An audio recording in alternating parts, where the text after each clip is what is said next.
हिंगोली जिल्ह्यातील शक्तीपीठ बाधित महामार्ग बाधित शेतकऱ्यांनी जे आहे ते आज वसमतच्या उपविभागीय कार्यालयावरती मोर्चा काढला होता। हा मोर्चा जेव्हा ते छत्रपती शिवाजी महाराज पुतळ्यापासून ते वसमतच्या उपविभागीय कार्यालयात धडकला आहे। आता हे सगळे आंदोलक असतील, मोर्चेकरी असतील, त्यांनी निवेदन दिलं आणि निवेदनानंतर आपल्यासोबत काही आंदोलक महिला आहेत।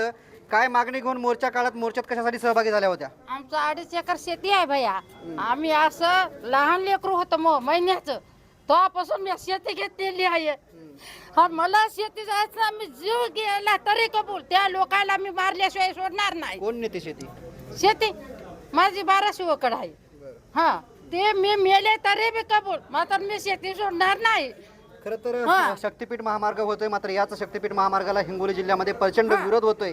आम्ही मेलो तरी कबूल, मात्र आमची शेती सोडणार नाही, अशी प्रतिक्रिया जी आहे ती महिलांनी दिली आहे। सर, एकंदरीतच आज आंदोलन झालं, मोर्चा झाला, मोर्चामध्ये हजारो शेतकरी जमा झाले होते। काय प्रतिक्रिया आहेत सगळ्या? आता प्रतिक्रिया काय, वेदना आहेत, दुःख आहे, आमच्या दारिद्र्याचं प्रदर्शन आहे।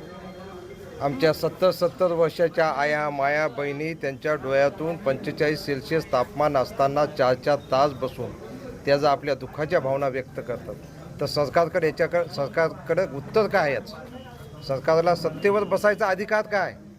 लोकशाहीमध्ये आम्ही मालक आहोत। आम्ही बटन दाबलं तर सरकारचा जन्म होतोय आणि सरकार सगळ्याला सारखं असते। कोणी आले आणि एखाद्या कमलाबाईच्या मांडीवर जाऊन ओटीत बसल्यासारखं बसायला काही विरोधी पक्ष काही ठेवला का नाही? या मातीत लपलेले चैतन्य कोणी मोहरविण्याचा प्रयत्न करणार आहे का नाही?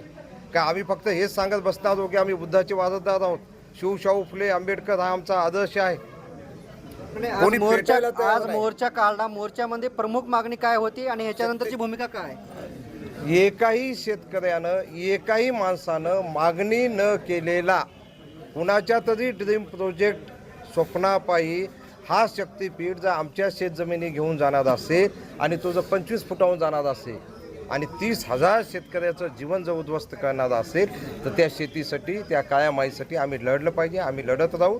आम्ही कृती समिती स्थापन केलेली आहे। आमचे संदीपराव असतील, मी आहे, चव्हाण आहे, आमचे पुष्पकराव, आमचा पप्पू, लोकांना झोपं लागत नाहीत।